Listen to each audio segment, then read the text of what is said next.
I'm a member of the River State Elders and Leaders Forum, headed by Ada George, Chief Ada George, former governor, and supported, seconded by Sir Toby, who was a deputy governor to Dr. Peter Odilis in his regime.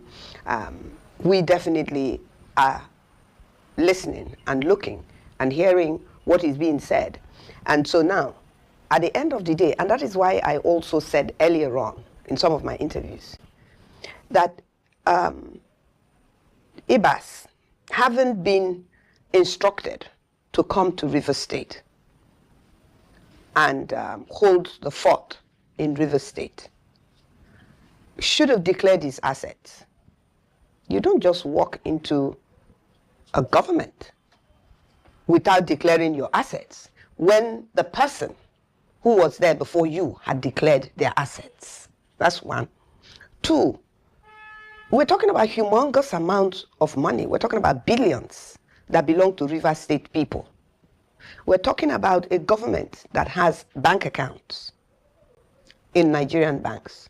So what we're even hearing, apart from the amount, what we're also hearing, and it is hearing, is that not only are we going to be asking questions about how much money did Governor Simfobra leave when he finally left the government house. I'm not talking about raw cash that even a shopkeeper would have in the process of business. So a government should have cash on it as well in its government house. So we're not talking just about the cash that IBAS would have met, because there is no way that Governor Simfobra, while taking his suitcases out, will also blatantly be carrying out whatever cash that was there.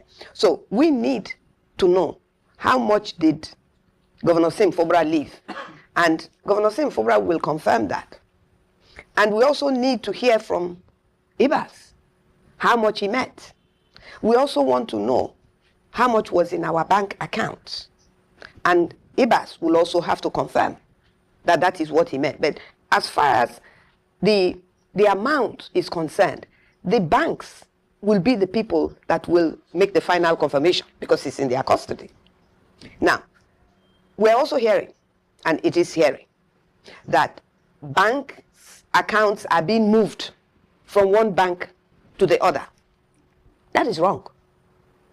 So if these things we're hearing are true, then there is a need for even the president to be worried.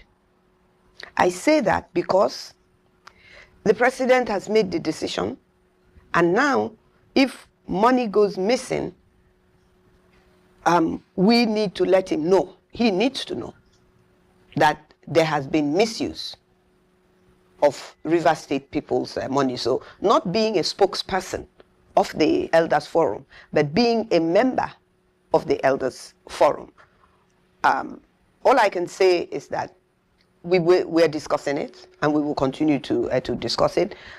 What we will do is not up to me to say in this interview. It will be up to the gathering of the elders to make that public. But yes, like every other person, we have heard the same rumors that even media people are hearing. Somebody must be held accountable.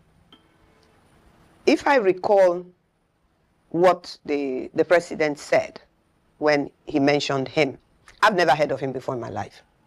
But then I'm not a politician. I've never even heard of him when he was in service, and he was in, I think, in the eastern flank or of the Navy, the naval staff. But he had also worked within this environment, which covers all the way to basically the Riverine Niger Delta area. He had covered those areas as a naval personnel, as a naval officer. Now, I didn't even know about him at that point. This is the first time I'm hearing his name, and he has retired. But he has a military background. Now, if I remember, some of the things that the president said is that because there is this information that this and this is going to happen or is happening in River State, that he is supposed to come and step in. His coming to step in is to interact in Rivers State in a way that will very quickly put an end to whatever that was said is going on in Rivers State. By the time before he was 4 weeks old in Rivers State, I had already said that he had already set fire to, he had poured petrol rather on the fire that he's supposed to have come to put out in Rivers State. He has not done well, in my opinion, because at no time was he instructed to disband the IREC, for instance, which is the Rivers body that is supposed to conduct local elections in Rivers State. These appointments are made by democratic processes, by a democratically elected governor, whoever that governor would be in this instance. Some of those members have been there even before, I believe, Governor Sim Fubara took office. So it's not even a situation where every governor that comes removes people that are there and appoint other persons. So the question is, why will he? What was his reason? What has elections, IREC elections, got to do with him that he removed those people and then appointed other persons? Now the question is, he's not from Rivers State.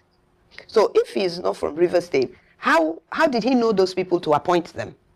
Does he know whether they are card-carrying members of parties or they're not card-carrying members of parties? What was his reason for tampering with that process? The second thing that he did that made me to say, and still make me to say, that he is making matters worse. He has made matters worse. He continues to make matters worse. He removed people within the civil service structure. He removed people within the democratic structures.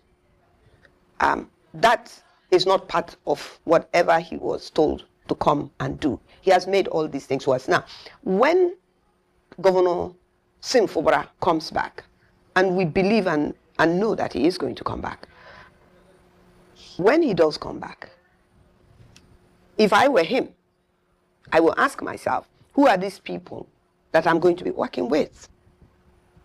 How do I know they are competent? How do I know they will be able to do what they're supposed to do? So in a roundabout sort of way, he begins to find himself in the position where he was originally. If you understand what I mean, so the problems is being of Rivers State is being compounded by the actions that Ibas is taking. I heard him say that when he spoke to the House of Rep committee, that Rivers State is fragile. I don't understand what he means by Rivers State is fragile. I live in Rivers State. A lot of people live in Rivers State. If Rivers State is fragile, he should know. He came and made Rivers State fragile. From the time that Sim Fubara became governor up till the time that he was suspended, I mean, Rivers State has started to take a coloration of progress. It was very clear. You could feel it. You could taste it. You could see it. There was quiet. There was peace. I mean, businesses were booming. Investors were coming into Rivers State. But since Ibas came, investors are moving out of Rivers State. That cannot be in the interest of Rivers State, and that cannot be good for Rivers State. If he wants a state to be unstable, he should go and do it in his state. He should be stopped from doing these undemocratic things that he is doing. So far, I believe that we now have about 3 different committees